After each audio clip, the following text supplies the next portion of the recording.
Salut à tous les amis, c'est Stay Geek, j'espère que vous allez bien.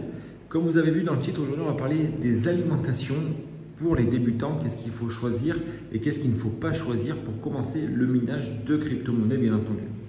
Donc si vous m'entendez avec de l'écho, c'est normal, j'ai perdu du coup ma perche avec mon support téléphone avec le micro qui était intégré dessus et mon micro cravate ne marche plus comme je l'ai dit dans une story hier.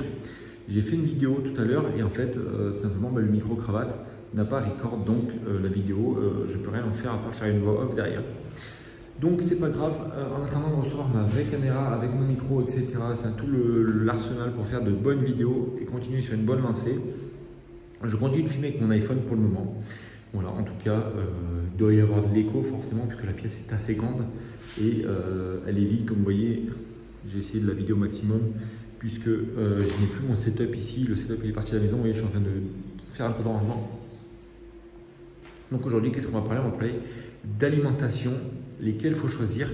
Je vous ai mis 3 types d'alimentation que vous allez pouvoir trouver dans le commerce.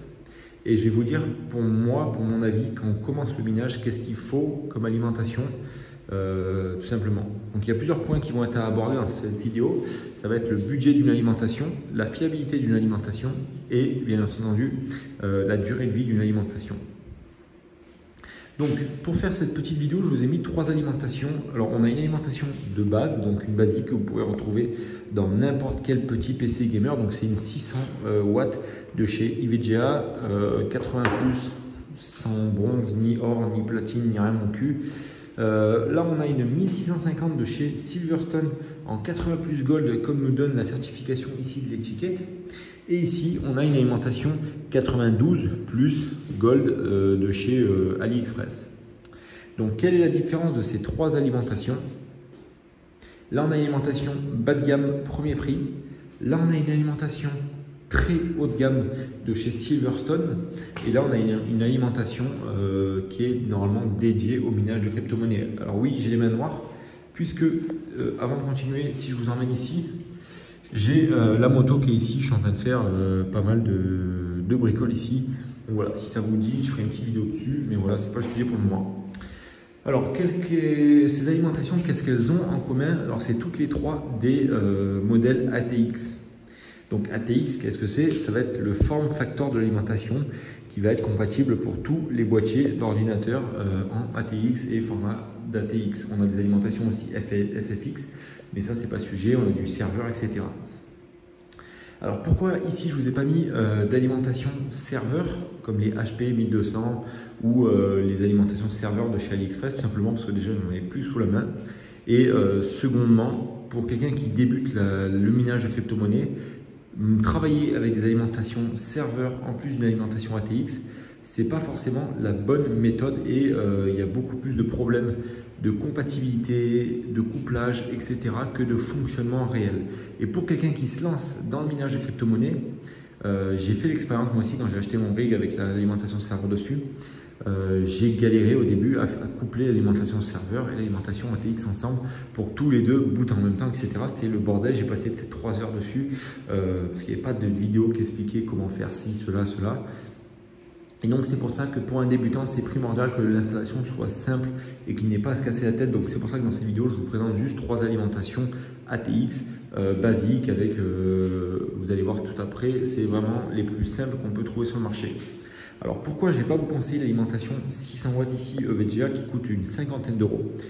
Tout simplement puisque vous allez être vite limité. Vous allez pouvoir mettre à la limite 3-4 graphiques dessus avec des duplicateurs. Donc là on sera sur de la 1660 Super, 1660 Ti. Vous allez me dire ouais mais c'est très bien pour un petit rig commencer avec 3-4 graphiques, etc. Alors oui c'est très bien. Mais non, cependant cette alimentation elle n'a pas de certification, c'est une alimentation qui est la plus basique, donc forcément les composants à l'intérieur ne sont pas de la meilleure qualité qu'on puisse trouver. Vous allez être vite limité au niveau des câbles, etc. C'est quelque chose qui n'est pas à utiliser. Toutes les alimentations basse qualité ou à très faible prix, à part si vous trouvez de l'occasion en 80+ gold ou 80+ platinum à des prix à 50-70 euros, ce qui est assez rare. Vous pouvez y aller, mais là, des alimentations comme ça, ne comptez même pas dessus. Prenez-les pour vous dépanner en cas où, ou vous pouvez les prendre et les coupler avec une autre alimentation ATX.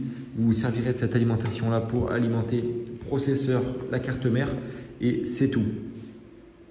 Alors ensuite, donc ça je vous l'ai dit, c'est une alimentation qui coûte dans les 50-60 € maximum et ça je l'ai eu en fait gratuitement quand j'ai acheté une carte graphique VGA, ils me l'ont tout simplement offert. Donc voilà, on ne va pas cracher dessus, elle est là, je ne vais pas la renvoyer. Ensuite, on a ce type d'alimentation là. Donc ça c'est de l'alimentation 1650 watts de chez Silverstone, donc 80 plus Gold. Très grosse alimentation, vous voyez même en termes de format. Allez, si je vous mets la petite à côté, la Silverstone elle fait quasiment le double. Donc là on a un ventilateur 100 mm, là on a du 120 mm ici, alors je crois que c'est 220 mm, non c'est bien ça, c'est du 100 et là c'est du 120 mm. Alors pourquoi je ne vous conseille pas spécialement cette alimentation là? Tout simplement parce que son prix il est très cher. On est sur 470 € l'alimentation. Alors comme je vous disais tout à l'heure, si vous avez un budget qui est relativement aisé, que vous voulez viser du très long terme, c'est une alimentation qui garantit 7 ans, donc vous êtes vraiment large dessus. Vous pouvez vous permettre d'acheter des alimentations avec des grosses certifications qui coûtent très cher, 400-500 €, mais c'est peut-être pas la meilleure solution. Après vous allez voir pourquoi. Ces alimentations-là, comme je vous dis, elles sont garanties 7 ans. Certes, c'est de la très bonne marque, très bonne qualité, revendeur, enfin c'est une marque connue, Silverstone. Voilà, ils sont connus pour leurs alimentations, ça marche très bien, c'est de la bonne qualité, etc. Cependant, entre guillemets, c'est pas fait pour faire du minage réellement, puisque j'avais acheté une alimentation comme ça moi-même. Alors c'était pas du Silverstone, c'était du Asus ROG. Donc pour vous dire, Asus ROG, c'est quand même la crème de la crème en composant gamer et ordinateur. Donc c'était la Asus ROG Thor, 1200 watts, certifié 80 plus Platinum, 439 €. Et j'ai eu un composant dedans qui est cramé, du coup j'ai dû la renvoyer et ils m'en ont renvoyé une nouvelle, heureusement, c'est garanti 10 ans.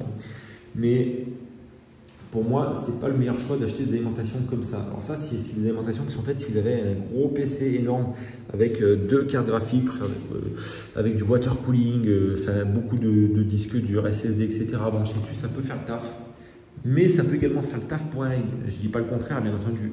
Si vous avez le budget, que vous êtes plus confiant dans cette marque-là et que vous voulez vous faire plaisir, partez sur des alimentations comme ça. Vraiment, je ne peux pas vous dire le contraire, c'est des très bonnes alimentations. Ça reste très cher par contre si on veut se lancer. Moi j'ai beaucoup de personnes qui veulent se lancer avec des budgets le plus bas possible, bien entendu, puisque avant tout c'est ça le minage, c'est acheter des cartes graphiques les moins chères possibles, acheter du matériel le moins cher possible et se lancer. Donc comme on dit, acheter le moins cher, c'est pas forcément la meilleure des solutions. Il y a des éléments qu'il ne faut pas négliger sur un rig de minage, c'est la sécurité avant tout, donc c'est les alimentations. C'est pourquoi je fais cette petite vidéo aujourd'hui, parce qu'il y en a beaucoup qui veulent se lancer, qui mettent des budgets pas chers dans les alimentations. Je l'ai fait moi aussi au début, hein, j'ai acheté des alimentations pas chères pour essayer et ça marchait pas, il y avait des problèmes, les alimentations ne tenaient pas, etc. Donc c'est pour ça que maintenant j'ai des alimentations qui coûtent 400-500 €, puisque j'ai essayé tous les types d'alimentation, que ce soit de l'alimentation serveur, de l'ATX type serveur, de l'ATX comme ça. J'ai essayé de l'alimentation chinoise juste là, etc., etc. Et pour moi, c'est vraiment mon avis, mon ressenti, mon expérience que j'ai eue pour vous dire, même d'acheter des alimentations de marque qui coûtent très cher, c'est pas la meilleure solution et vous allez voir pourquoi. Tout simplement puisque les Chinois, on connaît les Chinois, ils sont très forts. Hein. Ils ont fait des alimentations comme ça. Donc ça, c'est des alimentations spéciales minage qui sont faites pour. Hein. Il n'y a pas d'autre solution. Beaucoup disent oui, mais c'est du chinois. Regarde les certifications, c'est pas les bonnes, ça va cramer tes rigs, etc. Patati patata, etc. Alors, c'est pas celle-ci l'alimentation en particulier, mais c'est le même modèle. Voilà, une 1600 watts, 90 plus gold, etc. L'avantage de ces alimentations ici chinoises, c'est déjà le tarif pour la puissance qu'elles sortent. Puisque là, on est sur du 1600 watts et là, on est sur du 1650. Pour rappel, celle-là, elle coûte 470 €. Celle-ci, on est sur un budget de 119 € livré. Alors, et pourquoi, mis à part son prix, qu'est-ce qui est bien avec cette alimentation-là? Donc, c'est des alimentations qui sont spécifiques pour le minage. Vous avez tous les câbles nécessaires. Vous voyez qu'il y a une flopée de câbles ici qui est intéressant pour le minage, puisqu'on va pouvoir brancher n'importe quelle carte graphique, des disques durs, des ventilateurs, etc. sans avoir besoin de prendre de duplicateurs ou d'autres câbles divers et variés. Donc forcément, il n'y a qu'un seul vendeur qui fait des alimentations très bonnes sur AliExpress. Le vendeur, il s'appelle TFX Sky. C'est un vendeur qui garantit ses alimentations 6 ou 12 mois, je ne sais plus. Très rapide de réponse. Si vous avez une alimentation qui a un problème, un câble qui brûle, etc., il vous remplace l'alimentation. Les livraisons seront dingues. Alors, je n'ai plus le lien, je ne sais pas où il est, parce que moi, je ne traite plus sur AliExpress avec ce vendeur. Je traite directement avec lui via, je ne sais plus, Telegram, je crois. Voilà, très réactif, très bonne alimentation, etc. De toutes celles que j'ai eues vis-à-vis du prix, j'ai juste eu en fait un câble ici qui était sectionné quand je l'ai reçu. Donc il m'a proposé de la remplacer. Donc c'est pas celle-là, mais il m'a proposé de remplacer l'alimentation. Bon, c'est juste le petit câble qui était sectionné ici. J'ai juste mis un bout de Chatterton et c'est reparti comme en 40. Et voilà, pour vous dire que le prix sur une alimentation ne fait pas tout, puisque, comme je vous ai dit, j'ai acheté des alimentations à plus de 400 € qui ont cramé, alors que des alimentations qui viennent de Chine, de chez AliExpress, sont encore vivantes et sont toujours vivantes. D'ailleurs, je trouve que c'est celles qui sont le plus intéressantes actuellement.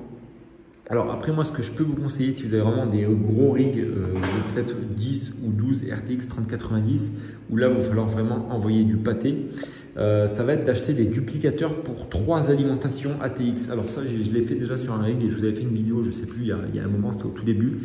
J'avais connecté 3 alimentations ATX sur un seul port 24 pins qui est ici, avec en fait deux duplicateurs, deux coupleurs d'alimentation, et ça marchait très très bien.